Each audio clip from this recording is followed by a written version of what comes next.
Bismillahirrahmanirrahim. Assalamualaikum warahmatullahi wabarakatuh. Perkenalkan, nama saya Dila Oktasyari, mahasiswa dari Universitas Wijaya Kusuma Purwokerto, Fakultas Ilmu Ekonomika dan Bisnis, Program Studi Manajemen, tahun angkatan 2021. Pada kesempatan kali ini, saya ingin menyampaikan materi mengenai harga pokok pesanan metode variable costing.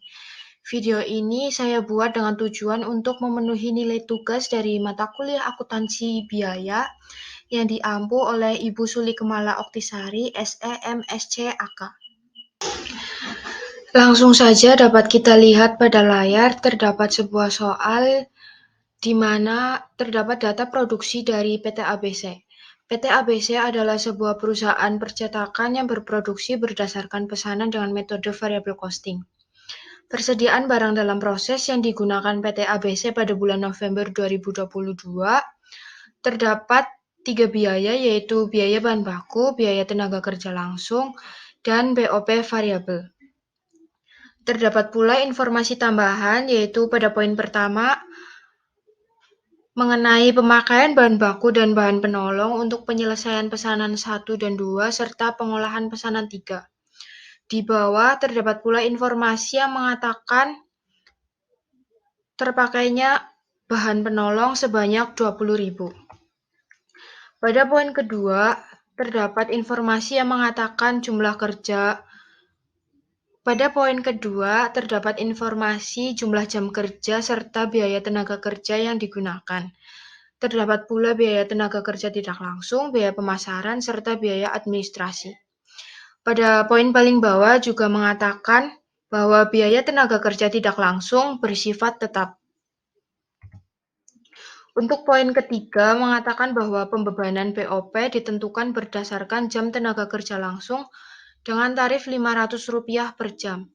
Pada poin keempat mengatakan bahwa BOP sesungguhnya selain bahan penolong dan bahan tenaga kerja tidak langsung sebesar Rp25.000 terdiri dari Rp18.000 BOP variabel dan Rp7.000 BOP tetap. Pada poin kelima, informasi mengatakan bahwa pesanan 1 dan 2 sudah selesai dan sudah diserahkan kepada pelanggan.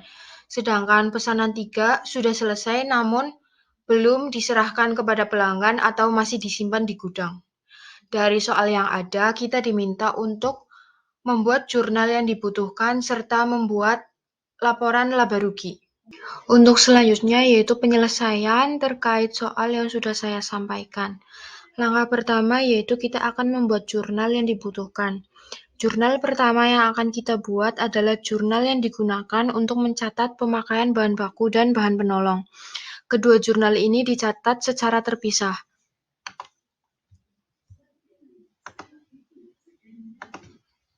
Jurnal pertama yaitu digunakan untuk mencatat pemakaian bahan baku. Pada debit terdapat akun BDP biaya bahan baku, sedangkan pada posisi kredit terdapat akun bahan baku, di mana masing-masing akun memiliki nominal yaitu Rp167.000. Dari mana nominal ini berasal? Kita dapat mengambil nominal ini dari poin pertama yaitu pemakaian bahan baku yang digunakan untuk pesanan pertama sebanyak Rp45.000 kita jumlahkan dengan pemakaian bahan baku pada pesanan kedua sebanyak Rp55.000 serta pemakaian bahan baku pada pesanan ketiga yaitu Rp67.000. Setelah kita jumlahkan maka kita masukkan ke dalam jurnal. Untuk selanjutnya yaitu jurnal yang digunakan untuk mencatat pemakaian bahan penolong. Pada posisi debit terdapat BOP sesungguhnya dan pada posisi kredit terdapat akun bahan baku, di mana masing-masing akun ini memiliki nominal yaitu sebanyak Rp20.000. Kita dapat mengambil dari informasi pada poin pertama yaitu pemakaian bahan baku.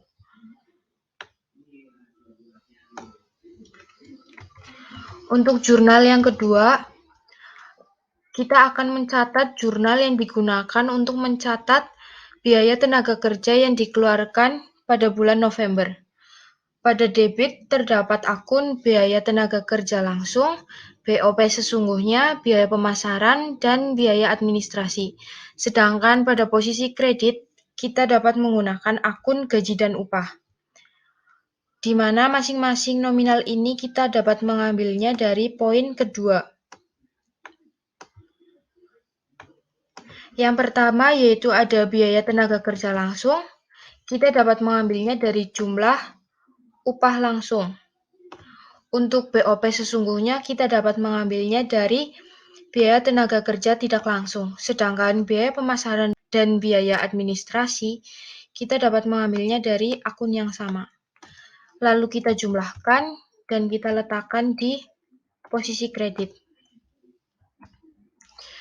Untuk jurnal yang ketiga, kita akan mencatat pembebanan BOP variabel kepada produk atau pesanan. Sebelum mencatat jurnal, kita perlu menghitung BOP variabel yang dibebankan kepada pesanan, di mana jam tenaga kerja ini kita ambil dari soal, sedangkan tarif ini kita ambil dari informasi terkait perhitungan pembebanan BOP variabel kepada pesanan berdasarkan tarif Rp500 per jam. Kita kalikan jam tenaga kerja dengan tarif, maka kita letakkan di BOP variabel yang dibebankan ke pesanan. Begitu juga dengan selanjutnya. Lalu kita jumlahkan dan kita masukkan kepada jurnal. Untuk akun, pada posisi debit terdapat biaya dalam proses BOP variabel dan pada posisi kredit kita memiliki akun BOP variabel yang dibebankan. Untuk jurnal keempat yaitu terkait pencatatan BOP yang sesungguhnya terjadi. Pada akun debit terdapat BOP sesungguhnya serta pada akun kredit terdapat berbagai rekening yang dikredit. Nominal ini kita dapat ambil dari poin ke-4 yaitu mengenai BOP sesungguhnya sebesar Rp25.000. Sedangkan untuk jurnal selanjutnya yaitu terkait pencatatan pemisahan BOP sesungguhnya ke dalam biaya variabel dan biaya tetap. Pada akun debit terdapat BOP variabel sesungguhnya, sedangkan di bawahnya terdapat BOP tetap sesungguhnya, dan pada kolom kredit terdapat BOP sesungguhnya, di mana kita dapat mengambil BOP variabel sesungguhnya ini dari poin ke-4, kita ambil dari BOP variabel. Sedangkan untuk Rp87.000 ini kita dapat mengambilnya dari BOP tetap, lalu ditambahkan dengan biaya tenaga kerja tidak langsung, serta biaya penolong. Kita jumlahkan, lalu kita masukkan pada akun BOP tetap sesungguhnya. BOP sesungguhnya berasal dari penjumlahan dari dua akun tersebut. Untuk selanjutnya, kita akan membuat kartu harga pokok pesanan, di mana fungsi dari kartu ini adalah digunakan untuk mengetahui harga pokok dari masing-masing pesanan. Pada poin ke-6, kita akan membuat kartu harga pokok pesanan untuk pesanan 101.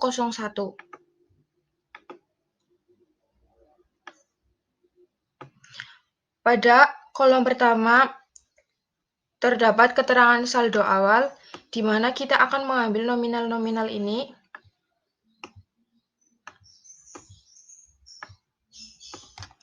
dari poin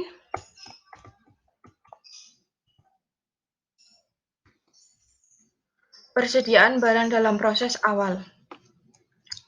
Kemudian,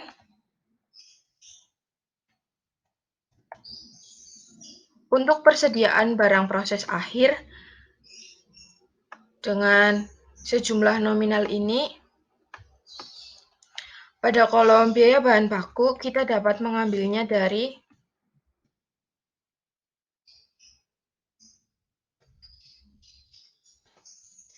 poin 1, biaya bahan baku yang telah digunakan untuk pesanan 1, kemudian untuk BTKL dapat kita ambil dari poin kedua, upah langsung yang digunakan untuk penyelesaian pesanan 1, sedangkan BOP variabelnya kita ambil dari perhitungan pembebanan BOP variabel yang dibebankan ke pesanan. Lalu kita jumlahkan ke samping terlebih dahulu.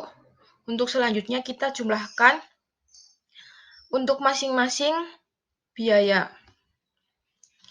Untuk kartu harga pokok pesanan 102 dan 103, tahap-tahap yang kita ambil masih sama. Bedanya pada pesanan 103 untuk saldo awal tidak ada, maka dari itu untuk masing-masing kolom BBB, BTK, dan BOP variabel kita kosongkan.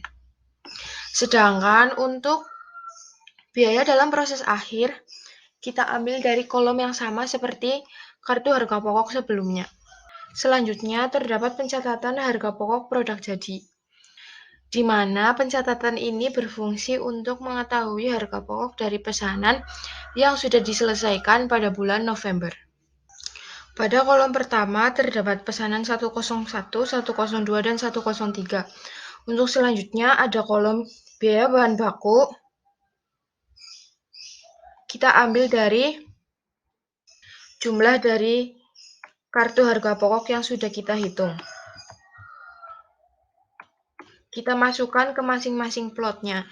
Kemudian ada BTKL, kita ambil dari penjumlahan kartu harga pokok kolom BTKL untuk masing-masing pemesanan.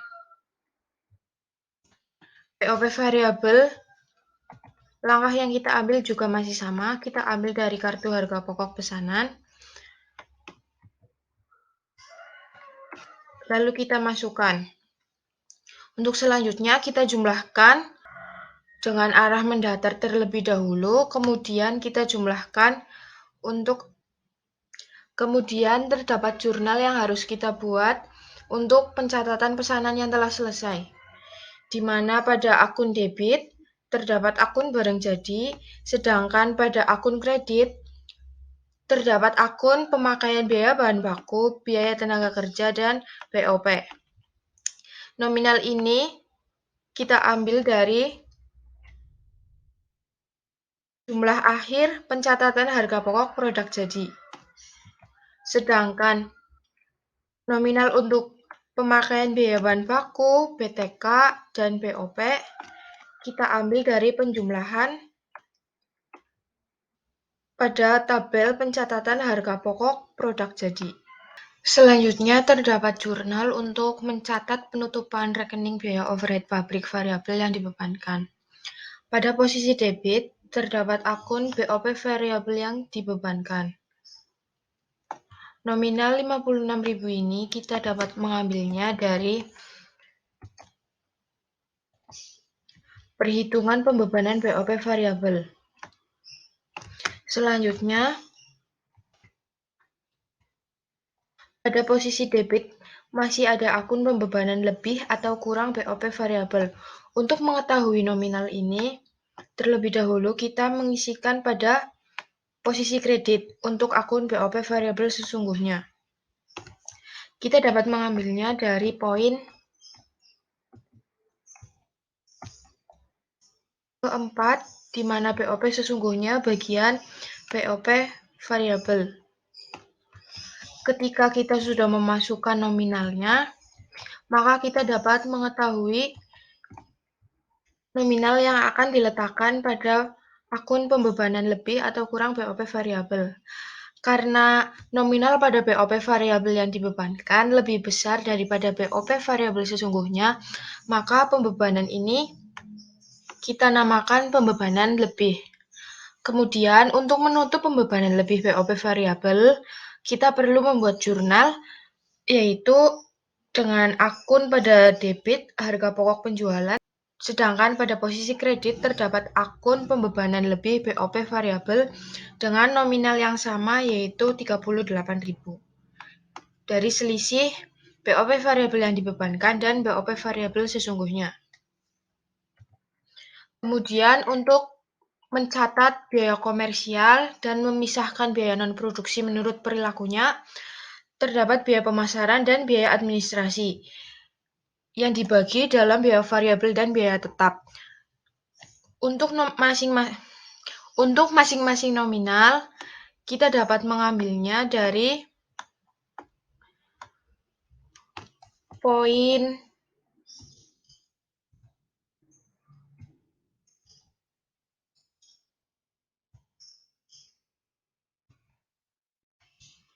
poin 2 pada catatan di bawah, di mana biaya pemasaran terdiri dari 55.000 biaya variabel dan 35.000 biaya tetap.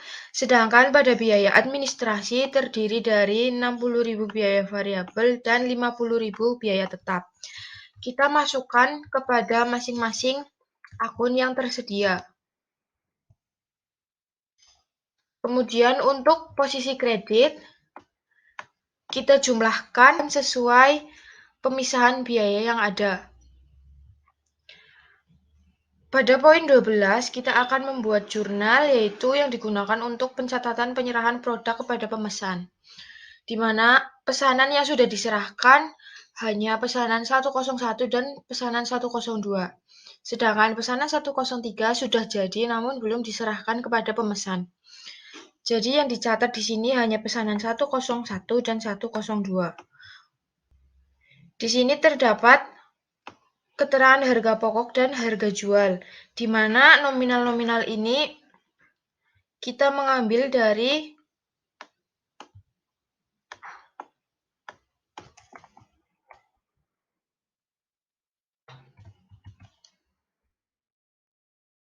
untuk kolom harga pokok, kita mengambil dari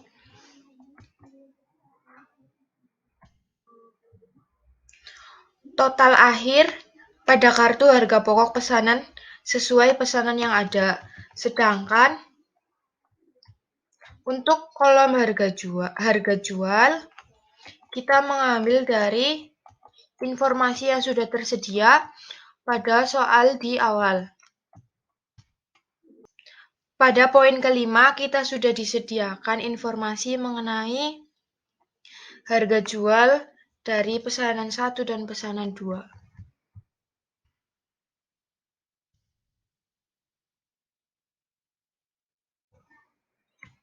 Kemudian untuk masing-masing harga pokok dan harga jual kita jumlahkan dan akan kita masukkan ke dalam jurnal yang kita butuhkan, yaitu pada posisi debit terdapat akun kas atau piutang dan pada posisi kredit terdapat penjualan. Jurnal ini digunakan untuk mencatat penjualan yang sudah terlaksana, di mana nominal ini kita ambil dari penjumlahan harga jual. Sedangkan untuk jurnal yang digunakan mencatat barang jadi, pada posisi debit terdapat akun harga pokok penjualan dan pada posisi kredit terdapat akun barang jadi. Nominal 700.02.500 dapat kita ambil dari penjumlahan harga pokok. Untuk selanjutnya, setelah kita membuat jurnal yang dibutuhkan, kita akan membuat laporan laba rugi dari PT ABC untuk bulan yang berakhir tanggal 30 November tahun 2020. Laporan laba rugi ini berfungsi untuk mengetahui PT ABC nantinya akan mengalami laba atau rugi.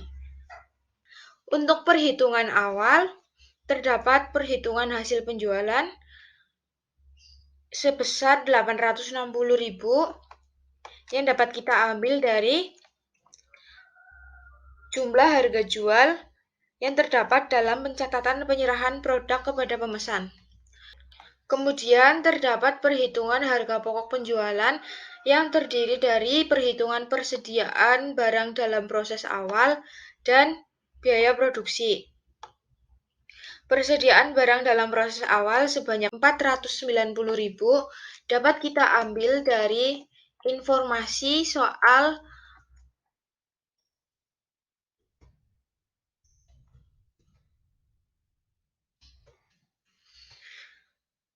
yaitu pada total keseluruhan barang dalam proses awal yang digunakan.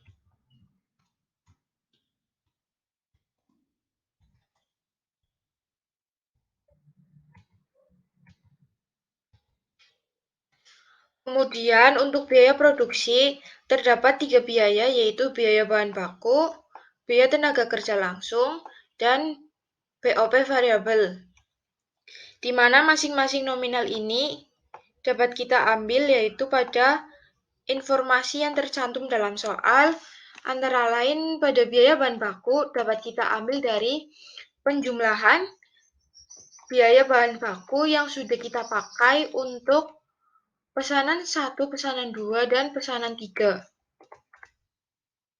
Terdapat pada poin ini.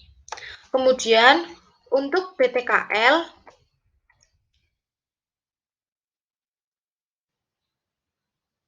dapat kita ambil dari penjumlahan upah langsung yang terdapat dalam poin kedua.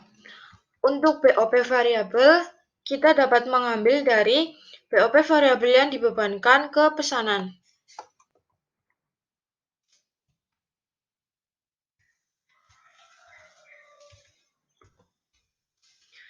Kemudian kita jumlahkan antara persediaan barang dalam proses awal dan biaya produksi, kemudian akan menghasilkan harga pokok barang yang diproduksi. Selanjutnya, untuk memperoleh harga pokok penjualan variabel, harga pokok barang yang diproduksi akan kita kurangkan dengan persediaan barang jadi akhir, di mana barang jadi akhir ini kita ambil dari pesanan 103 yang dimana pesanan tersebut sudah selesai, namun belum kita serahkan kepada pemesan. Sehingga kita peroleh nominal sebanyak Rp702.500.000. Kemudian akan kita kurangkan dengan pembebanan lebih dari BOP variabel yang ada, yaitu sebanyak Rp38.000. Kemudian, untuk mengetahui total biaya variabel yang digunakan dalam produksi yang berakhir tanggal 30 November tahun 2020, kita akan menambahkan dengan biaya pemasaran variabel dan biaya administrasi variabel. Sehingga akan kita peroleh laba kontribusi, yaitu melalui hasil penjualan yang dikurangi dengan total biaya variabel. Kemudian, untuk mengetahui laba atau ruginya nanti, kita akan mengurangkan laba kontribusi dengan biaya tetap yang sudah digunakan selama proses produksi. Maka akan kita peroleh rugi sebesar Rp91.500. Sekiranya hanya itu yang dapat saya sampaikan. Mohon maaf apabila masih banyak kekeliruan. Fastabiqul khairat. Wassalamualaikum warahmatullahi wabarakatuh.